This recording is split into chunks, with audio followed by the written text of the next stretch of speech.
Eropa itu ternyata terdiri dari negara-negara yang kecil-kecil deket-deket gitu, menariknya gitu. Nah, oke, don't tell them, just act full, just put it on a scroll, kata dia gitu. Jadi pura-pura kita habis ngambil nih HP dari Salju, found it, kayak gitu, biar kita nggak diketahuin soalnya dia masakin teman Putri rendang, dan itu ceritanya lumayan lucu. Mereka pas ngeliat, is it poisonous?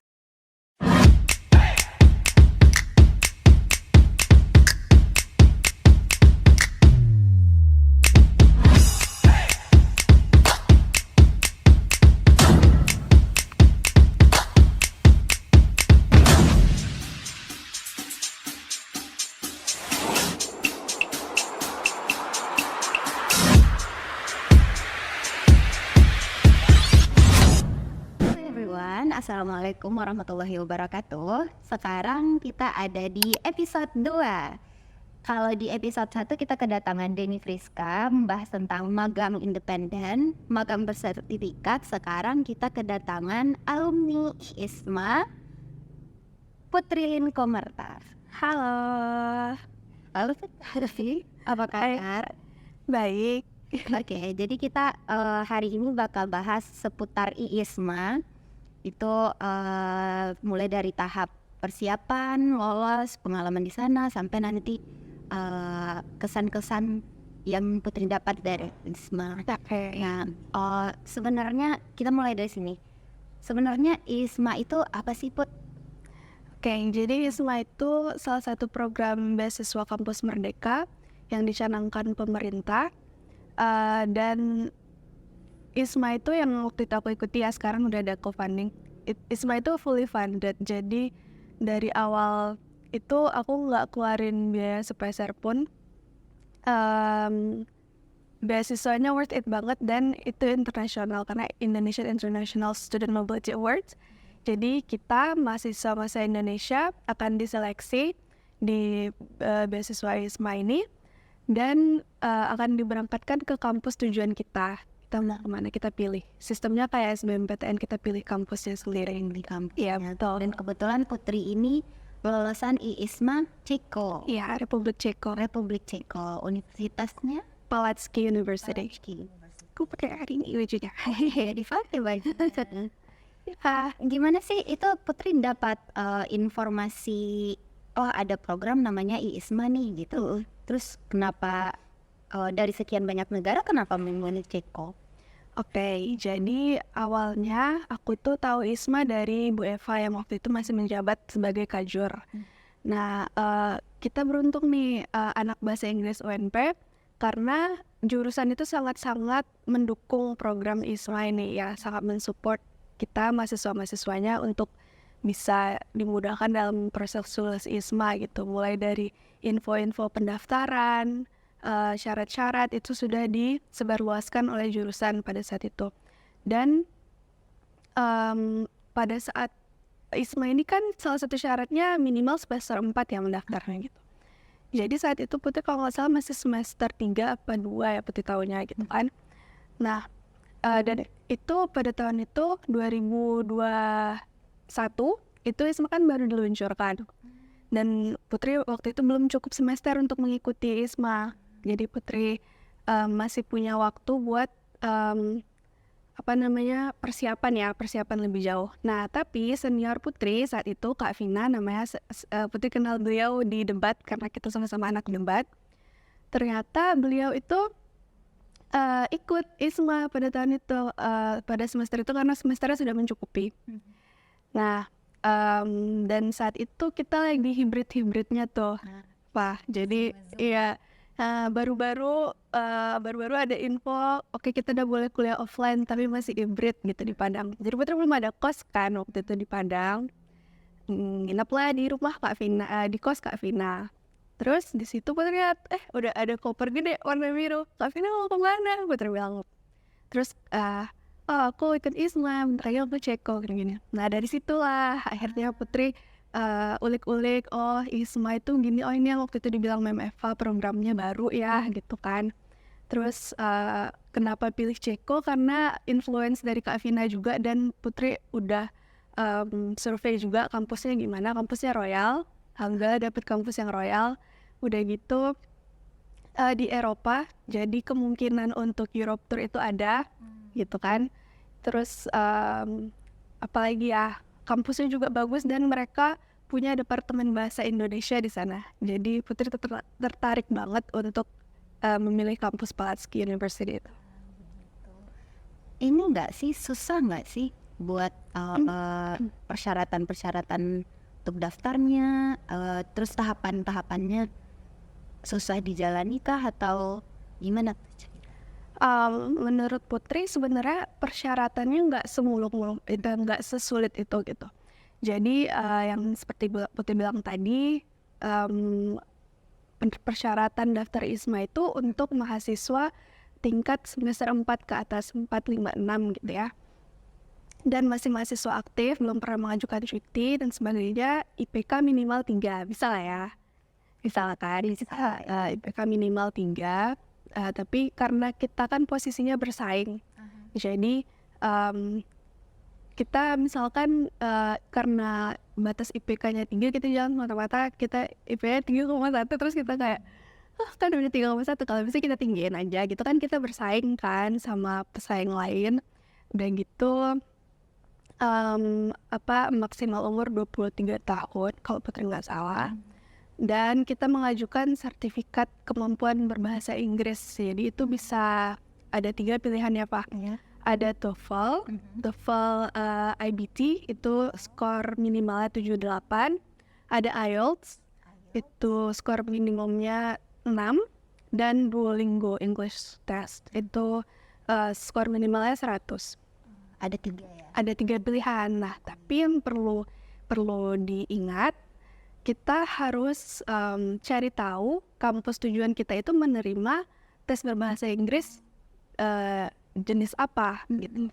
Nah, karena ada beberapa kampus yang tidak menerima tuh tes Duolingo English Test misalnya, sementara kita sudah tesnya DET, sudah Duolingo English Test kan nggak kepake, sayang kan, kita udah buang uang untuk tes. Ternyata dia nerimanya TOEFL atau IELTS kayak gitu. Nah, jadi itu, dan itu seperti yang tadi juga, karena kita bersaing walaupun ada minimal, tapi sebisa mungkin kita maksimalin hasilnya. Boleh bocorin nggak sih Putri dapetnya berapa?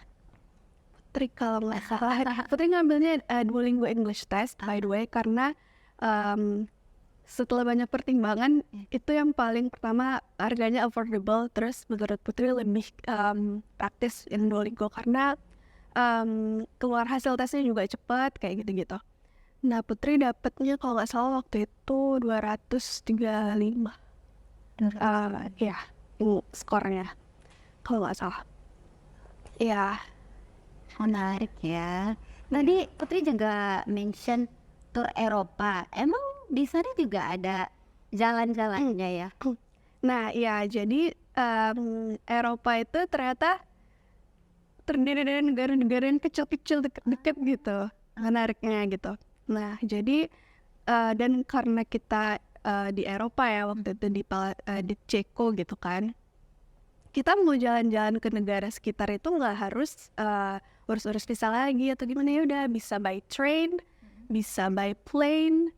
Waktu itu dari tempat Putri ke Paris itu Putri inget cuman 200 ribuan naik pesawat. Terus Putri tapi perginya ke ini sih, cuman ke Vienna sama ke Budapest waktu itu. Bisa jalan-jalan juga. Iya, jadi banyak pilihan buat kita mau kemana-mana. Teman-teman Putri yang lain lebih luas lagi sih. Mereka ada yang ke Krakow, segala macam, ada yang ke Itali, Eropa lah, jalan-jalan. Iya. Bisa jalan-jalan guys. Ada pengalaman yang berkesan nggak sama di sana? Pengalaman paling berkesan ya. Konteks berkesannya ini Yang kocak mungkin atau yang sedih mungkin. Oke. Nah, kalau yang kocaknya ada ya, mungkin itu lebih ke memalukan. Jadi waktu itu Putri mahasiswa ISMA semua. Waktu itu kami ada 20 orang di Palatsky. Kami diajak oleh Pak Musokhib. Halo Pak Musokhib. Pak Musokhib itu beliau adalah dosen yang mengajar bahasa Indonesia, beliau berasal dari Indonesia juga. Beliau mengajar pelajaran bahasa Indonesia di Departemen Bahasa Indonesia. Seperti yang Putri bilang tadi kan, kampus Putri punya Departemen Bahasa Indonesia. Beliau salah satu dosen. Beliau beserta istri beliau, Ibu Clara, mengajak kami ke hiking nih ke Gunung Yasenik saat itu. Waktu itu lagi puncak winter, jadi Gunung Yasenik itu penuh full salju tebal. And it was great and fun sampai kita pergi tuh subuh-subuh, terus udah hiking sampai ke atas, makan ada restorannya di atas, terus turun naik bus lagi pulang. Pas udah di bus, Putri tuh nyariin HP kan, Pak. Tinggalan. Iya, terus Putri cari di kantong, nggak ada. Terus Putri panik kan, Putri cari di tas, terus nggak ada juga. Putri udah 3 kali bongkar tas, nggak juga ada. Akhirnya Bu Clara ngeliatin Putri tuh kayak, ada apa nih ini anak gitu kan. Terus Putri akhirnya bilang, sorry Bu Clara, kayaknya HP aku hilang deh atau tinggal deh di atas, mungkin di restoran atau di mana. Iya. Oh bentar, Bu Clara itu orang sana. Iya, Bu Clara itu orang Ceko, istrinya Pak Musoheb, beliau lokal.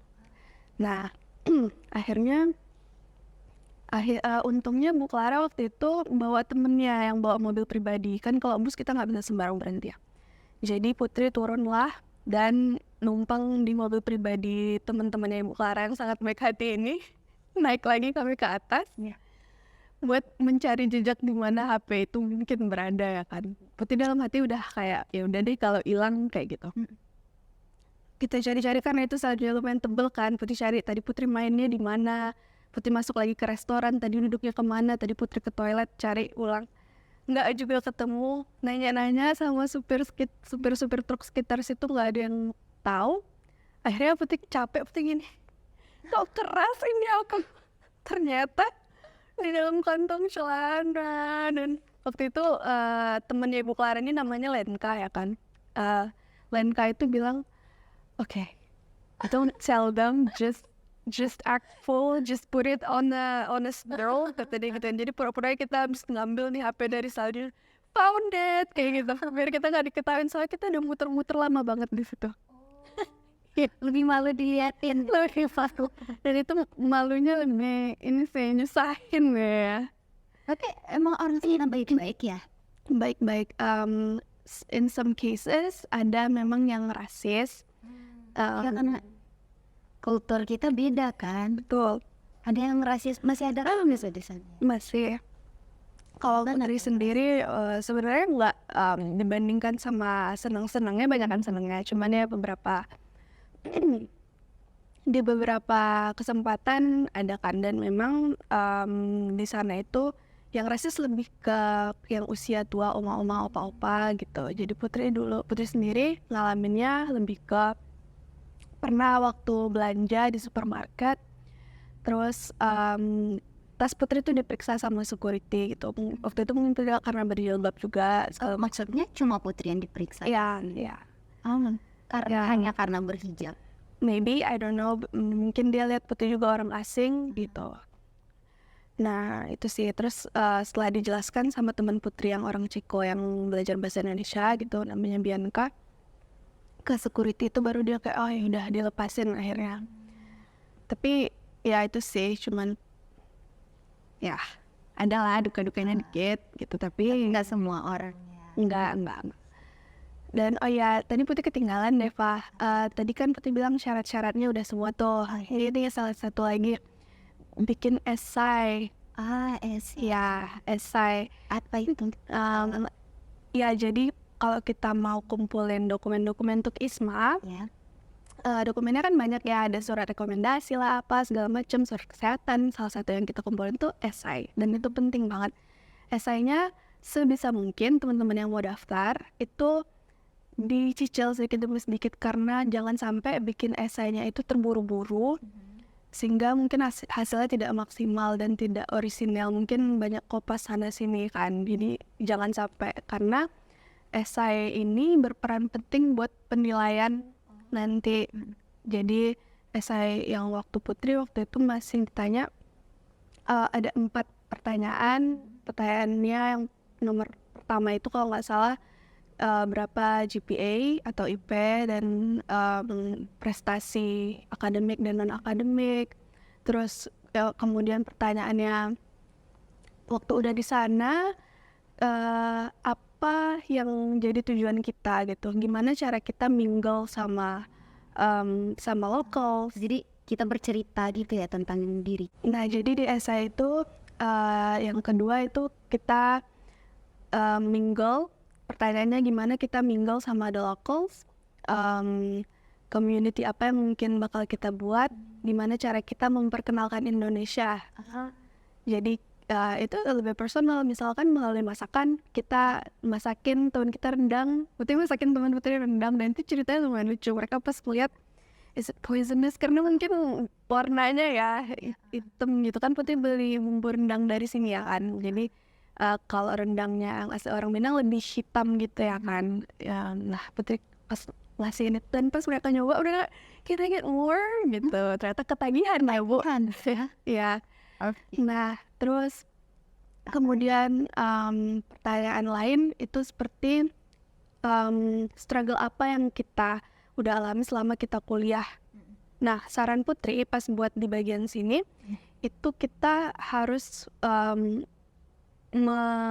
mengemukakan satu masalah terfokus di situ spesifik, dan kita harus kasih juga solusi dari masalah itu, gimana kita nemuin solusinya. Jangan kita misalkan bikin oke masalah aku ini, tapi kayak di akhir esai itu tidak ada solusi, jadi kayak gantung kan. Di situ mungkin pemecahan masalah, cara kita memecahkan masalah dinilai akan. Yang terakhir itu mungkin karena belajar dari tahun sebelumnya, karena ISMA baru kan waktu itu, baru launching tahun sebelumnya. Nah, Putri tahun kedua ditambah tuh pertanyaannya, ada yang keempat Fa. Jadi pertanyaan keempat ini lebih ke kesehatan kita ada riwayat penyakit apa, atau secara fisik maupun mental. Jadi waktu di sana kita tahu gimana cara navigate kalau kita misalkan sakit, atau misalkan kita harus bawa obat tertentu gitu yang mungkin nggak ada di sana gitu. Kita tahulah cara mitigasinya. Berarti tadi persyaratannya ada tes bahasa Inggris, ada 3 jenis itu tadi. Terus habis itu ada esai juga ya yang harus kita bikin seniat mungkin. Terus yang terakhir wawancara ya. Nah ya, wawancara nanti tentu akan berdasar dari esainya. Mungkin ada nggak sih tips buat junior yang nanti mau ikut program ini juga? Putri punya kata-kata penyemangat nggak sih? Apa ya?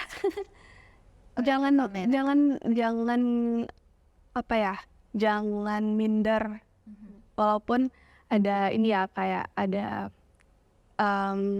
pasti banyak yang perspektif kalau dari daerah di luar Jawa Kesempatannya kecil kan? kecil Gimana gitu. tuh? Ya, jangan kemakan sama perspektif negatif itu.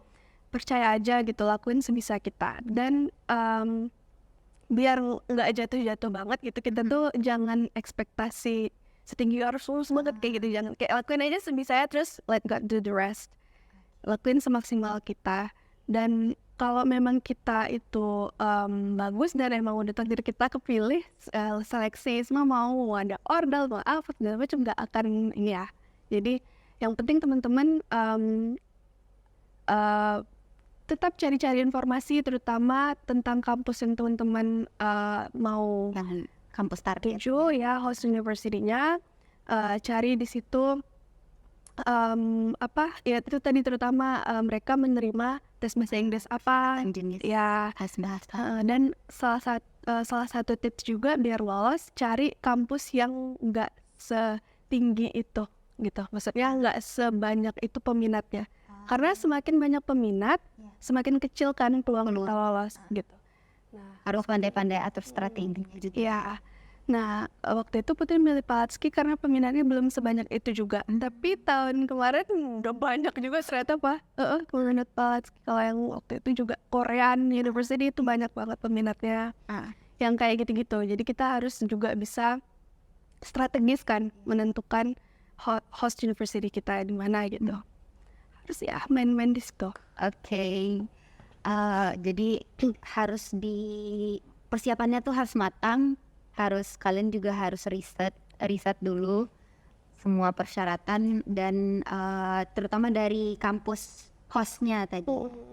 Dan semoga kalian bisa keterima di ISMA dan sampai ketemu di episode selanjutnya. See you. See you.